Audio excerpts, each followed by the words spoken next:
Good morning, my name's Penny and this is going to be my reading vlog for the week of the reading rush. If you don't know what the reading rush is, I will link my TBR around somewhere. Essentially, I'm going to try and read all of these books this week plus 2 books that I did actually lend to my sister, so I need to go and get those back, but they're very short ones. I think since my TBR, I did add this one on, which is White Sand Volume 3 by Brandon Sanderson. Now, I really love Brandon Sanderson's work, but I don't think his graphic novels are his best. But still, it's part of the Cosmere, so as part of being a completionist, I want to read it. I got it from the library, so I will be doing that. I think I'm going to pick this one up today. As well, I want to try and read about 100 pages of The 100, which is my magical book that fulfills all the prompts for the reading rush. Last night, I put it on top of my phone so that there was no way it wouldn't be the first book that I touched this week. But it's also the longest book on my TBR, only 300 pages though, so that hardly counts as long. And the text is pretty big as well. So I will be reading this and this. They did put up some information about the video challenges, and basically they're just saying do a vlog, which I always do anyway. But they had a few other challenges, and one of them was to try to match your outfit to the books you read. Now, I thought this morning maybe I could wear some white, and I looked in my wardrobe and there is no white. So the best I could do is wear a yellowish top to go with the yellow on this. It doesn't match at all, but that's the best I could do. I don't have a lot of clothes in my wardrobe. Anyway, this week I'm trying to run pretend work hours again. I tried this in the past, it didn't work out that well, but we're trying it again because even though I'm still unemployed thanks to COVID, I'm trying to get myself back into the work situation and the work frame of mind. So we're only going to do workish stuff during the day, and it's terrible to decide to start this when the reading rush is starting because when am I going to fit in reading? I don't know, but this is an introduction to the vlog, even though I probably won't do any reading until later this evening.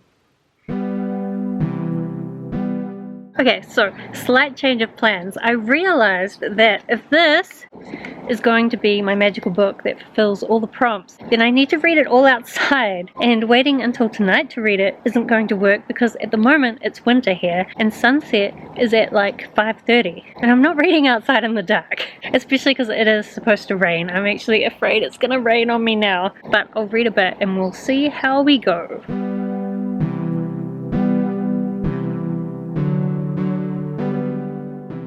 Okay, so I made it up to page 106 and then it was going to start raining, so I had to come inside, and I'm actually really sad because I'm really enjoying this and I kind of want to keep reading it tonight, but this is not outside. I mean, I've got stars, so if it rains too much tomorrow, we're going to make these stars count as outside, maybe. But we'll see what happens. If you don't know what this is about, so The 100 is a TV show that was based on this, and I really like the TV show. And while I'm reading this, I keep trying to match up the characters in this with the characters in the TV show. And they mostly match up, but I think some of them don't quite. It's been a while since I watched the TV show, but reading this is making me want to watch it again. So basically, there was some kind of nuclear disaster on Earth and all of humanity is up in this space station, and whenever anybody does something wrong, they're just killed straight away. But if you're under 18, you get basically put in jail until you're 18, at which point you get retried. But they've decided to send 100 of these kids down to Earth to see if it's now safe to live down there.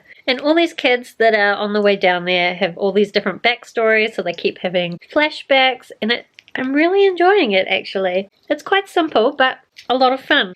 Anyway, I can't read more of that right now. I'm gonna read this. And then I also brought these with me into bed because I suspect I've got more time than I need to just read this.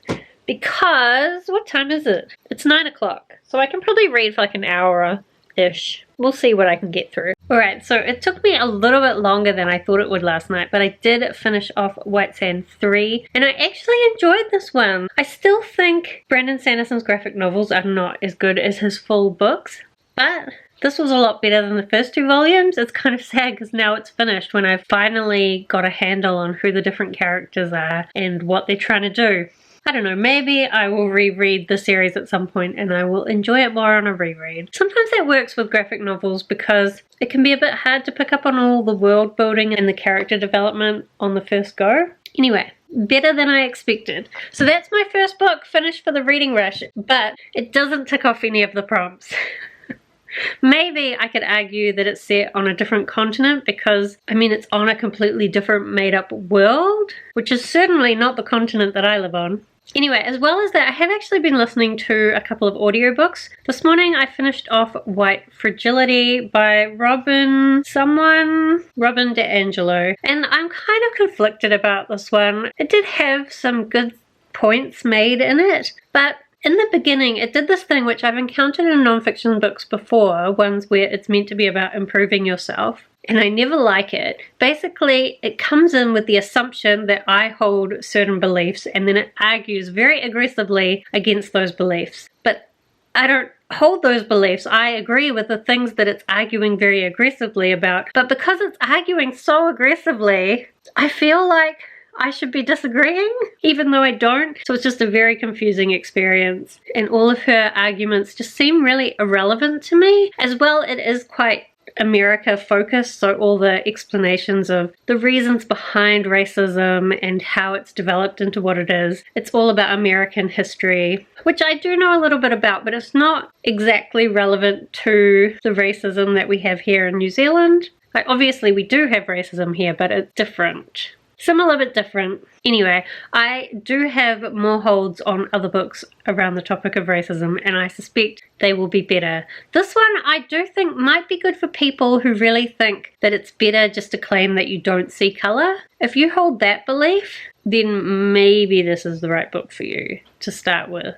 Also, I found it quite weird because it was saying that a lot of millennials hold that belief, and personally, I learnt that that isn't the right way to think about things from millennials on Tumblr, so I was surprised. Honestly, I learnt so much from Tumblr. Not the place you expect to learn things. So then after that, I started listening to Life and Limb by Jennifer Roberson. So I've read stuff by Jennifer Roberson and really loved it. This one I was quite confused by because it seemed to be like it was going to be like a Western fantasy. Now that I've been listening to it for a bit, it's not exactly what I thought. It's a more modern day fantasy and with angel elements. It's a little bit like Supernatural, except instead of classic rock, you've got country and western music and culture, and they're not brothers. Neither of them have any experience with this whole angel and demon thing that's going on. I will say it's been quite slow. One of the guys was just refusing to believe for the longest time that he potentially had some kind of angel heritage. And so the explanation went on and on, but it's like I'm reading a fantasy book. I know that it's true.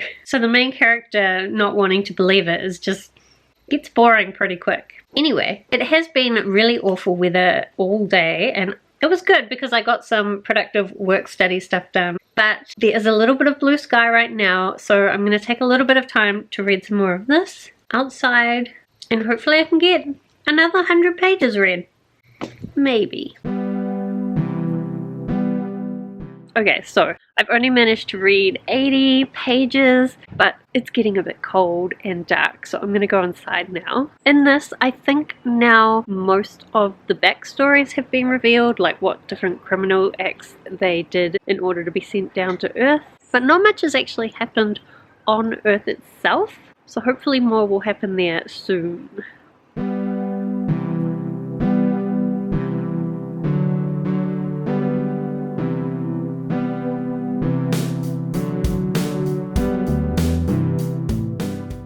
Last night, firstly, I read the second volume of The Wicked and the Divine. It has a name, but I don't remember what it is. I really love the art in this series, but the first volume, I was like, oh well, it was alright, but I wasn't that into it. The second volume, I liked it a lot more, and the ending, I wish I'd been filming because I honestly just stared at it with my mouth open because of what it did at the end. I think I might even need to fit the third volume into this week somehow, because surely after that it's going to go in such a different direction. If you haven't heard about this series, it's set in a world where every 90 years a bunch of gods come back onto the earth, except that they take over the bodies of teenagers and then they're only going to live for a couple of years after that. So it's really great because you get to be a god and they're treated like pop stars and celebrities, but it also means they're going to die in a couple of years. So That's not great. So anyway, I really enjoyed that, but that wasn't on my TBR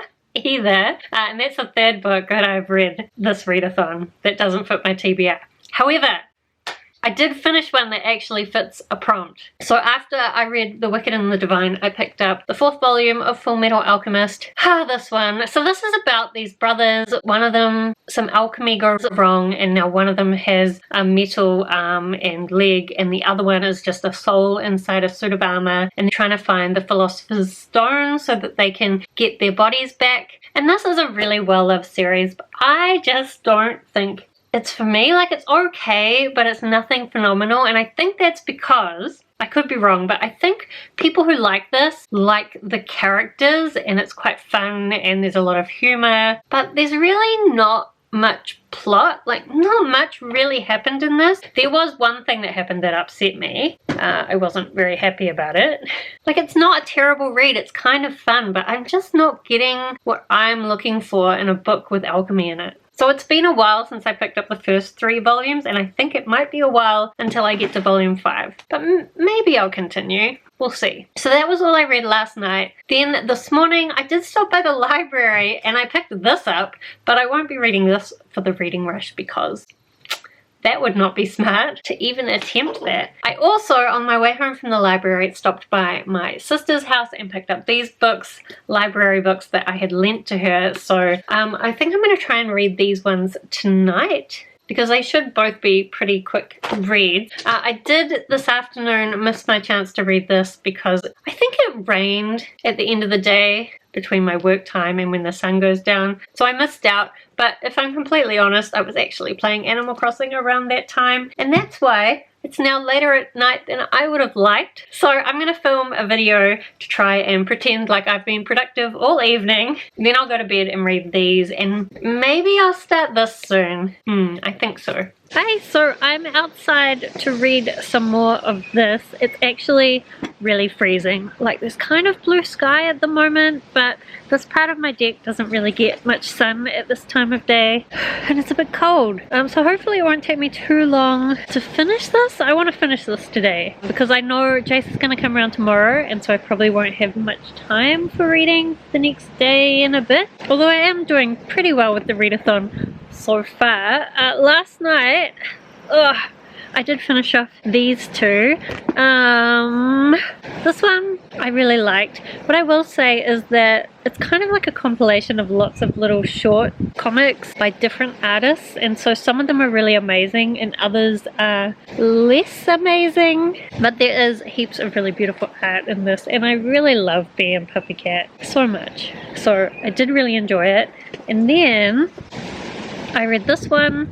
This one, it's kind of hard. I think it's meant to be targeted at a really young audience, and so I didn't get that much from the story. The art is absolutely beautiful, but I felt like, you know how I said this one was thicker than the last one? I feel like there were just a lot of panels that didn't really add anything to the story. It was just about being pretty, which, I mean, nothing wrong with being pretty, I guess, but I think just because I'm older, I didn't get everything out of the story, but there were some really beautiful ideas. It was lovely, it was fine. It just didn't quite hit me like the last one did. The last one I was just so overwhelmed with how beautiful it was. This one I was just like, oh yeah, that's nice.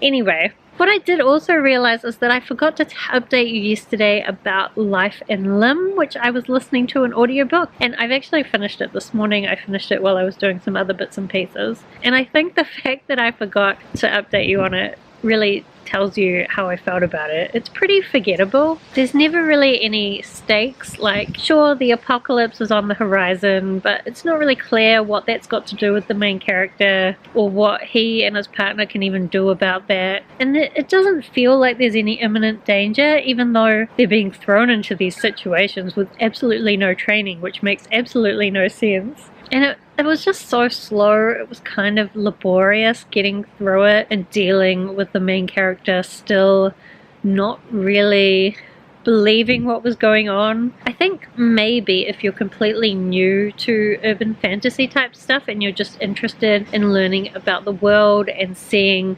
especially like biblical mythology pulled into a modern day setting, then you might find this interesting, but otherwise, yeah, I was kind of bored. But then, since I finished that off, I did start reading Tunnels of Blood by Darren Shan, which is the third book in the Cirque du Freak series. This is another one where I'm not the demographic. It's a middle grade series, but it's one that a lot of people really loved when they were younger, so I'm having a read of it, and I'm quite enjoying it. Although I'm about halfway through now, and I'm pretty sure I know what's going to happen. Pretty sure.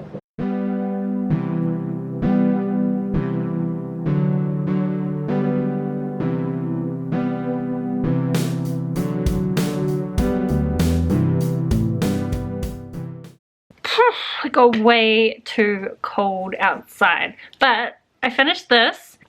It's really hard when you've already watched the movie or the TV show to really separate the book in your head. Like, the whole time I was reading this, I was picturing the characters from the TV show, and so I don't even know whether this described things well or whether I just made it up in my head based on the TV show. And even though there were a lot of differences in this story compared to the TV show, there were enough similarities that I could line everything up in my head, and a lot of the plot points that happened in this one, I wasn't really surprised because they were similar enough to what happened in the TV show that I could see them coming. So I don't know, it's really hard to rate a book when you've already seen the TV show that was based off it. However, I will say the ending came on very suddenly, and I didn't really realize, like, I knew there were more books after this, but the ending makes it very clear that it was always meant to be like a series, whereas I thought this would be more of a standalone and wrap things up. But the ending was just very sudden, and there were a whole bunch of new things introduced right at the end,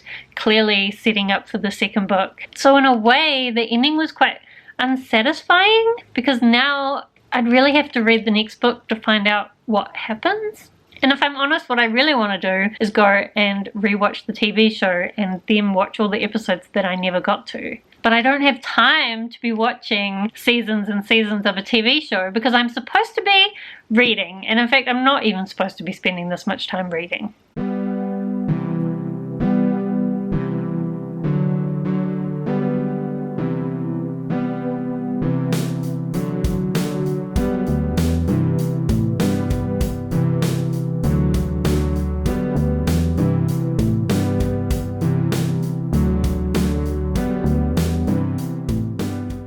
Okay, so somehow it's Sunday night now. Oops. So let's update you on how my reading's been going. You would have seen yesterday I did read this outside, so that completes the prompt to read a book outside, although I already did that with the 100, but I have like the 100 ticking off all the prompts and then extras for all the others. Anyway, I read this. This is the second volume, so I've already read the first one. It's all about this scary demon guy looking after this little girl. And I feel like this volume didn't really progress the story as much as I was hoping it would. I mean, some interesting things did happen, but at the end of it, we still don't really know what's going on with these cursed type people. I think probably I need to just get a whole bunch of volumes together and just binge a bunch of them, and then I'll actually get some progress made in the story, because each volume doesn't really tell you that much. I do really like the aesthetic, like how dark and creepy it is, but I think I want more story. So I finished that. Then as well, I finished last night listening to the audiobook of Tunnels of Blood by Darren Shan. I know I said that I thought I knew what was going to happen, but I was wrong. So that'll teach me for thinking that I'm smarter than a middle grade book. Although, would I have preferred my expectations? I'm not sure. Anyway, it was fun, as the rest of the series has been, and also quite dark for a middle grade series. So I will keep going with that as well. Then last night, I made some more progress on that, and I've just finished it now, which is why I remembered that I'm supposed to update you as we're going along. But this I really enjoyed. So this one I'm reading for the prompt to read a book inspired by a movie that you've already watched. And I think the book is better than the movie. Okay, that's kind of a given, but the movie is a Studio Ghibli movie, so, you know, if any movie was going to be better than the book, it would be that. But when I watched the movie, I was a bit confused. This, I was also still a little bit confused in parts, but overall, I think there was just a lot more explanation in this, and a lot more story again. So the movie just kind of got rid of the whole thing with the fact that there's these 3 sisters, and 2 of them get sent off to kind of find their places in life, but the eldest stays working in this hat shop where she's kind of having quite a boring time, but then she ends up getting herself cursed to be an old lady,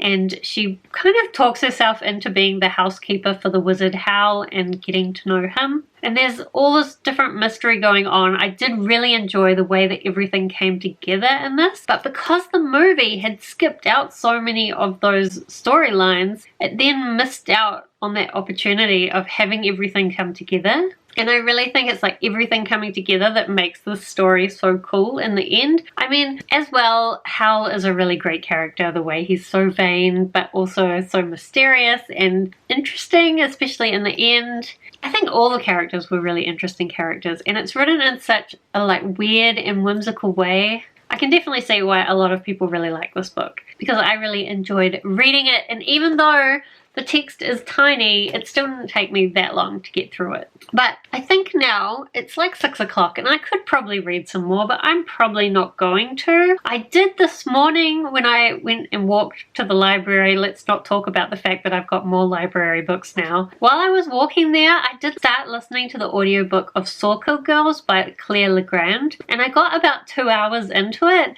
when I decided that all the characters had quite similar voices and they're being narrated by the same person. So like when I say voices, I mean that the way they're written are quite similar, even though the characters are kind of different. And I just was having a lot of trouble telling the different characters' parts apart.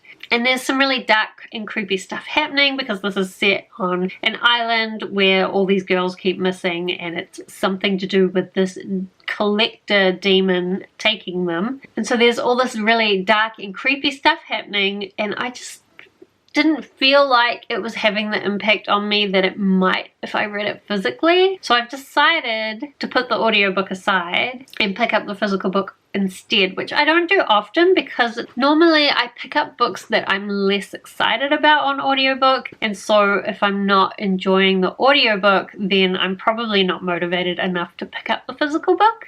But in this case, I think the physical book will be better for me, so I'm going to try that at some point. But as I said, I just got a million books out of the library, so I don't have time for more books at the moment. Anyway, on a related note, I was also going to read this week. It was on my TBR. I was going to try and make it the first book I'd touch, because on my TBR card, this is probably the first book I touched in my life because it's the earliest published. However, I'm just not really in the mood to try and rush through this tonight, especially because it's a classic, and so I know even though the writing is not that small and the book's fairly short, so you'd think I could get through it tonight, but I just don't want to rush through it. And I'm even thinking about trying to get the audiobook for this instead, because I do find that it's often easier to consume classics in audiobook, so I might try that. I did see my library has an audiobook of this, but the hold queues are too long for me to have gotten it before the end of the reading rush. So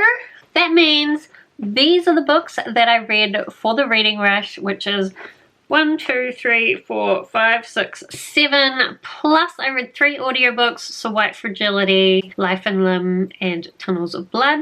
So that's 10, right? Did I count that right? 1, 2, 3, 4, 5, 6, 7, 10. How come my other list has... Oh, also I read the ebook of The Wicked and the Divine. So that's another one. So 11 books I read during the reading rush. And I did tick off all the prompts with this one book, but I also covered a lot of them again with the rest of the books. So I think that's a pretty successful readathon, especially since I did manage to get some other life stuff done this week as well. So bonus. So since I'm not going to try and read any more books today, I'm almost certainly going to do some more reading later tonight, but I might start this chunker, which I definitely won't be finishing anytime soon. So do let me know if you've read any of the books that I read this week, because I would love to talk with you more about them down in the comments. I'll probably also do some kind of book battle wrap up in a few days with some more considered thoughts in it about these books, if you want to check that out. Otherwise, thank you so much for watching. I hope that if you did the reading rush that it went well for you. Let me know down there. And I hope that you are keeping safe and reading lots of good books. And I will see you next time.